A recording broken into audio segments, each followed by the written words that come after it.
Hey everyone, what's going on? This is Joachim Comic Center, and this is the start of the month, as it should be, the monthly wrap-up of the previous month's reads. So if you're new to this channel, I'm trying to make more reading positive videos. And I try to make some other stuff as well. As of right now, actually, I should tell you, these videos are the only ones that are not scripted as heavily as the other ones. So here we go a little bit crazy and not filtering out everything that I say. So yeah, let's see how this goes. I think I mentioned this in the last month's video on the monthly wrap-up. I didn't think that I would read as much this month as previous months because I would really try to concentrate on writing my final exams. And I kind of sort of did, because this has been the slowest reading month for me so far this year. I actually only read 16 books this month. High or low, that depends on you. But for me personally, that's kind of a slow number because I've managed to read something about 18 per month. Still happy though, getting something read, but I would really much try to have more read this summer. But we'll get to that eventually. And I'm blabbing on, as I said, not scripted. Let's show you some books. I'm just grabbing the first best book that I could find on the table now, and that is Teenage Mutant Ninja Turtles Volume 12 of the IDW. And the first book that I could grab on my table was the Teenage Mutant Ninja Turtles by IDW Volume 12. Now, this was a fast read, but I should tell you, I don't remember much. It's still a good series. I know I enjoy reading it, but I think I'm a little bit stressed at the moment. Still enjoy this. I'm waiting for volume 13 to come out. I have pre-ordered it, so it's just a amount of time of waiting. I think it comes out sometimes in May, so this month. And yeah, on the cover here we of course have Old Hob, but I can't really tell you much about the series and what happened in it. We had a lot of more interaction with the what are they called? Triceratons? I don't even remember. I'm such a bad fan of the Teenage Mutant Ninja Turtles. I wish I knew more of this alien lore that's in it. I'm much more on the ninja side on it and appreciate that aspect of it more so than all the Dimension X stuff, but I still enjoy it, still gonna read it. And I heard that volume 13 would be a good jumping off point, as it would start to reach up into issue 100, I believe. And yeah, I might consider that. It's always nice to have a solid run, but I think I'll read it before I make that decision. Another independent comic book series that I started reading, or could you call it independent? It's not DC or Marvel, that's what I'm saying. And that is the Legend of Korra Dark Horse Library Editions. So I both read Turf Wars and The Ruins of the Empire. And these takes place right after where the animated series left off. And it's a great place to be. And Korra is still developing on her new character traits that were revealed by the very last episode. Liked it very, very much.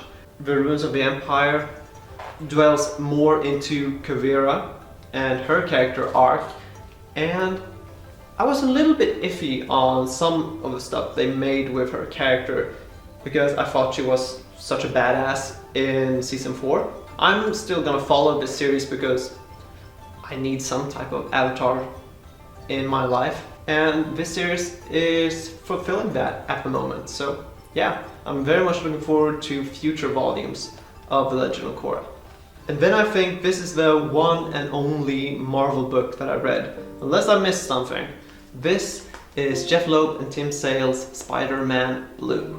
And Jeff Loeb and Tim Sale made a lot of these. They made one for Hulk, they made one for Captain America, they made one for Daredevil, and then of course all of their DC work on Batman. This one is the only one that really interested me when it comes to the Marvel books that they published. And it is, as you can see by the cover, it's a Gwen Stacy story. And a really heartfelt one at that. I really enjoyed this. You can, if you might be uneasy, if you don't think that you would enjoy the early Stan Lee or John Romita run, you could actually just read this. It would probably be available digitally, and this would pretty much summarize a good chunk of that era and time when Peter Parker was dating Gwen Stacy. And then after reading this, you could probably jump into the Roger Stern or maybe even more modern stuff. But this captures a very nice time and moments in Peter Parker and Gwen Stacy's life. And I shouldn't ruin the ending or anything like that, but yeah, I totally get it why they chose the color blue for this run. And then we go into the DC books, which I'm now trying to get through a lot of. I'm still postponing my Batman reading marathon because I still want some books to come in before starting with that, and there's a lot of DC for me to go through to see if I really want to keep everything, because I have a lot. That's not a braggy thing, I'm actually trying to downsize my collection still till this day. But this book that I'm going to show you, I've been talking with friends about it and I was thinking it was time for a reread.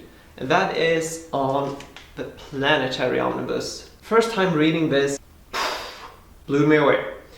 And I think I wanted that so bad again by rereading it, and I didn't quite get there. I still enjoyed several of the issues within this one, but I didn't get exact same feeling reading it. Not gonna sell this one, just telling you now, I'm not gonna sell this on. I still want to make one more reread of this sometime in the future to see if now when I have both sides of expectations on this book, I might appreciate it more even again when I reread it. But I did read it, and it's one of John Cassidy's finest works. I've also seen his work in the Astonishing X-Men, and that's also a brilliant run. I read it, and it had been 5 or 6 years since reading it the first time. Just didn't live up to the hype the first time. But I'm not saying it's a bad story. Not saying that. But just give it another chance. And as I was reading the Planetary omnibus, I actually for the first time switched between books. Don't think that affected the final result of what I think of that book, but I did it because I wanted to get through so much stuff at once. And so the second book that I read at the same time was this, He-Man and the Masters of the Universe omnibus. You pretty much have to earn the power just to lift this up, I think, and as you can see I can barely do it. But yeah, here it is, He-Man, Masters of the Universe omnibus. This is just great, it's beautiful, it's heavy, and the artwork underneath the dust jacket is just amazing. I don't dare open it up, or do I? Something like that. Am I covering Skeletor's head or something? Hope not. This behemoth is amazing. I mean, if you yourself has never seen anything of He-Man, you would still enjoy this, I think, because they make up the playing field so that pretty much anyone can jump into it, and you'll still get to know about the characters and the relationships between characters, and you get a lot of lore about previous happenings and the kingdom of Eternia and everything. Even have a DC crossover, which I never thought that would work out, but it did. So it's a He-Man and Masters of the Universe and Justice League crossover within this one. And they made it work, damn it. And then they also, I'm sorry, I'm just gonna put this down. Then they also made a Thundercats and He-Man crossover, which I should tell you, I did not read this time, because this was a reread. And I was just thinking, I enjoy this main series so much, why would I go into something that I don't really find the appreciation for, because I never watched Thundercats as a child. I don't think we ever had Thundercats in Sweden when I grew up. I don't even think my dad had Thundercats, and he's not really interested in this. But yeah, they also contain the issues from the 70s and 80s of He-Man that was published by DC at that time, and I didn't read those either because I didn't find myself appreciating that as much. So I just read the first 1100 pages. Yeah, that's nothing. And yeah, I truly appreciate this, even though I only read 2/3 of it. And I'm still counting this as a read, even though that I didn't finish it, so don't even try it. And next up we have the rest of the DC books. These ones I actually can pick up and hold to the camera. And this is Kingdom Come, the 20th Anniversary Deluxe Edition by Mark Waid and Alex Ross. And there are very few books that I would say go and pick it up, but I feel that this is pretty much an essential read actually, if you want to dive into a wider scope on the DC universe and this particular artist and writer. Mark Waid has made a beautiful story about the Superman of tomorrow getting into some darker times with the next generation coming in with superpowers but no responsibility at all. So we have an older Superman, older Batman, older Wonder Woman, and they take on the world with different kind of approaches. And I also enjoy this story very much because it also influences the Jeff Johns JSA arc in his 3rd omnibus volume, which I very much appreciate, where Alex Ross also comes in and draws some panels, which gives even more exposure into this story. So they kind of coexist, and I really much like this. And then we have one of the trippiest comic books, and it's a Grant Morrison books, so no doubt about that. It is the Multiversity Deluxe Edition. I don't know if you heard it, but we have a multiverse in DC Comics. And this one really takes that to a whole nother level, because within these 9 issues that they publish, they pretty much establishes all of it. And in one particular issue, which is called the guidebook issue. And what is this about? Yeah, it's pretty much Grant Morrison diving into all of these different Earths with all these different iterations of the Justice League. He pretty much do whatever he wants with it. And we have one issues with the so-called SOS, with Dr. Fate being one of the main leaders. Then we have another universe with Shazam and the Marvel family just being the only heroes on that Earth. Then we have another universe where Jonathan Kent and Damian is all grown up and dating, and it's pretty much a tabloid universe of kids just carrying on the legacy, being more like childhood actor stars, more so than superheroes. And then there is, of course, the one issue that really matters, and that is the Ultra comic, which is known to be a virus comic book, or whatever you should call it. This is very trippy. This is talking about 5-dimensional characters and beings. It's very experimental and very, very Grant Morrison. I don't think you can describe this in any other way. But go check it out, and if not, read about it before checking it out. And then for the last books that I read this month is a character marathon. A mini sort of, but I didn't have many books to start with, and that is on Superman. Superman is a character that isn't really one of my favorite characters, but I always appreciated his presence, but more so when it comes to a Justice League story or a team up with Batman. But there are some stories that has come into my collection and I've now reread them. Some has gone, some has stayed, some are in question right now. The first books that I would want to show you were the 3 hardcovers of Earth 1 Superman, volumes 1, 2 and 3.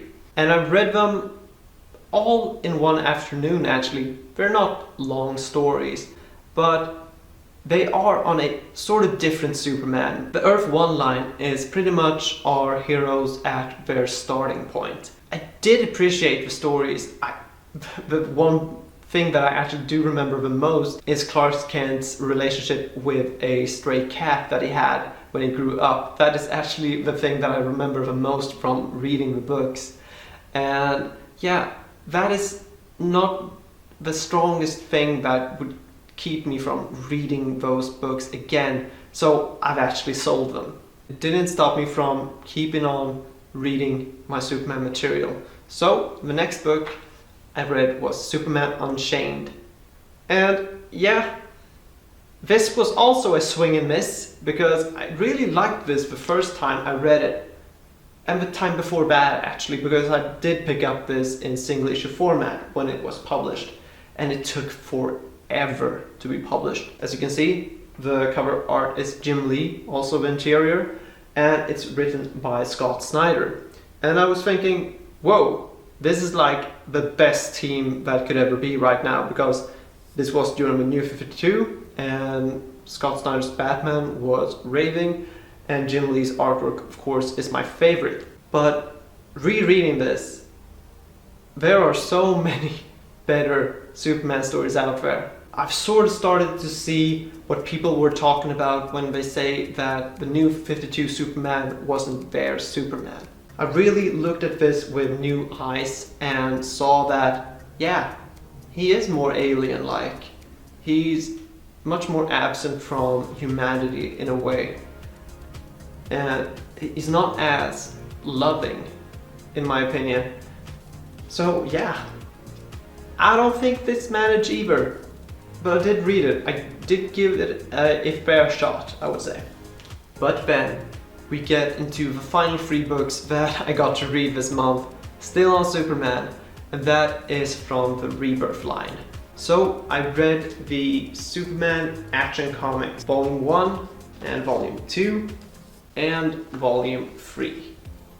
And when reading Volume 1, I really got back into the nostalgia of having all of those Rebirth hardcover deluxes, and this story actually still holds up.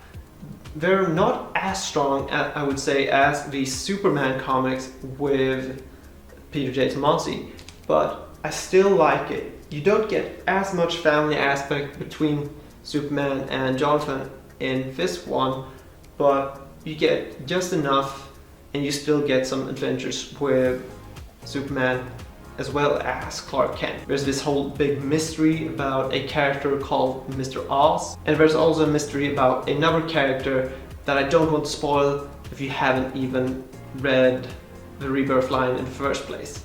But I still liked it, still enjoyed it, and I think I'll keep these for another reread next year. So I would say that is all that I read in the month of April. Thank you so much for watching this video. More videos are coming out on my routines on both life and this comic book hobby, and I'm very much looking forward to show you guys those videos. So please subscribe and like this video, and I hope I'll see you in another one. Till then, bye bye.